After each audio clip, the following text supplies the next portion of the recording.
Welcome back to Mrinal recipes. आज आपण बनवणार आहोत मिनी साबुदाणा वडे। त्यासाठी सगळ्यात आधी इथे आपण घेतलेला आहे साबुदाणा आपल्याला 6 ते 7 तास भिजत ठेवायचा आहे। त्यानंतर आपण त्याचे वडे करणार आहोत।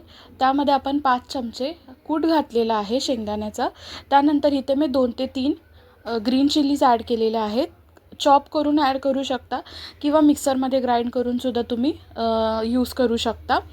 त्यामध्ये तुम्ही थोडीशी जिरा पावडर सुद्धा ॲड करू शकता, पण जिरा तुम्ही स्वतः ग्राइंड करून त्याच्यामध्ये ॲड करा, त्यांनी छान फ्लेवर येतो। मी इथे ॲड नाही केलेला आहे। त्यानंतर इथे आपण चवीनुसार मीठ ॲड करून घ्यायचं आहे।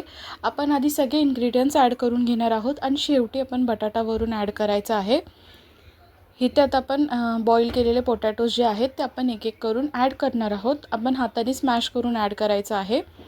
तर इथे मी 2 बटाटे यूज केलेले आहे, तुम्ही 3 सुद्धा यूज करू शकता अजून जर चांगली बाइंडिंग हवी असेल तुम्हाला तर। पण इथे मी फक्त 2च बटाटे यूज केलेले आहेत। आता बटाटे पण आपले स्मॅश करून झालेले आहेत।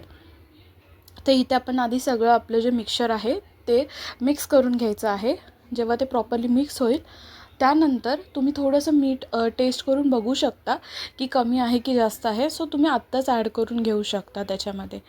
त्यानंतर मिक्स करून झाल्यानंतर आपण युजुअली छोटे छोटे बॉल्स बनवून घ्यायचे आहेत। जसे इथे मी छोटे छोटे बॉल्स बनवून घेत आहे आणि थोडंसं आपण त्याला असा चपटा असा शेप देणार आहे। हाताने त्याला आपण थोडंसं चपटा करून घ्यायचं आहे।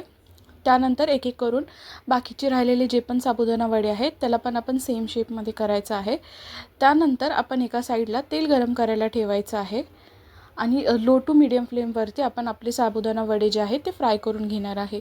लास्ट रेसिपी माझ्या चॅनलवरती जर कोणी बघितली नसेल तर जाऊन चेक करा। राईस पकोडेची मी अपलोड केलेली आहे।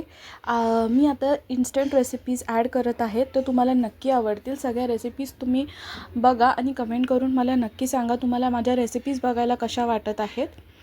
इथे आपण एक एक करून आपले साबुदाणा वडे आहेत ते ॲड करून घेतलेले आहेत तेलामध्ये आणि आपण 30 ते 40 सेकंड नंतर आपण साईड चेंज करून घ्यायचे आहे।